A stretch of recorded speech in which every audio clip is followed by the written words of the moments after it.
আজ থেকে আগামী দুদিন উত্তরবঙ্গ থেকে শুরু করে দক্ষিণবঙ্গ অর্থাৎ পশ্চিমবঙ্গের প্রত্যেকটি জেলাতেই ঝড় বৃষ্টির প্রবল সম্ভাবনা রয়েছে।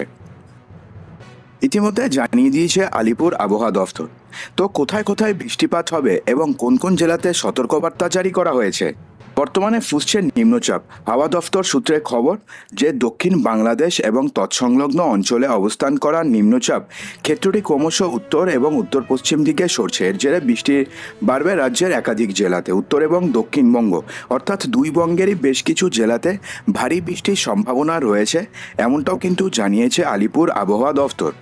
তো কোথায় কোথায় বৃষ্টি বাড়বে? এদিন দক্ষিণবঙ্গের একাধিক জেলাতে বৃষ্টিপাতের হলুদ সতর্কবার্তা জারি করা হয়েছে। অর্থাৎ আজকে, আগামীকাল এবং পরশুদিন এই তিনটি দিনই দক্ষিণবঙ্গের বেশ কিছু জেলাতে হলুদ সতর্কবার্তা জারি করা হয়েছে বৃষ্টিপাতের। তার মধ্যে রয়েছে হাওড়া, হুগলি, উত্তর এবং দক্ষিণ 24 পরগনা, পূর্ব এবং পশ্চিম মেদিনীপুর, ঝাড়গ্রাম, পুরুলিয়া এবং পশ্চিম বর্ধমান, বীরভূম, মুর্শিদাবাদ, নদিয়া। এই সমস্ত জেলার পাশাপাশি কলকাতাতেও বজ্রবিদ্যুৎ সহ বৃষ্টিপাত হবে। বৃহস্পতিবার ভারী বৃষ্টির সম্ভাবনা রয়েছে দক্ষিণবঙ্গের দক্ষিণ 24 পরগনা, বীরভূম, মুর্শিদাবাদ, নদিয়া কিছু অংশে। মোটের উপরে আজ দক্ষিণবঙ্গের সব জেলাতেই কম বেশি ভিজবে। শনিবারও জারি থাকবে এই বৃষ্টি। আগামীকাল ভারী বৃষ্টির সম্ভাবনা রয়েছে দক্ষিণ 24 পরগনা, পূর্ব মেদিনীপুর এবং পশ্চিম মেদিনীপুরের কিছু অংশে। দক্ষিণবঙ্গের বাকি জেলাগুলিতে হালকা থেকে মাঝারি বৃষ্টিপাতের পূর্বাভাস রয়েছে।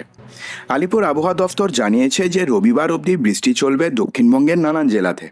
আপাতত কলকাতা সহ দক্ষিণবঙ্গের জেলাগুলিতে তাপমাত্রার খুব একটা পার্থক্য লক্ষ্য করা যাবে না। মেঘলা আকাশের পাশাপাশি কয়েক পশলা বিক্ষিপ্ত বৃষ্টিপাতের সম্ভাবনা রয়েছে।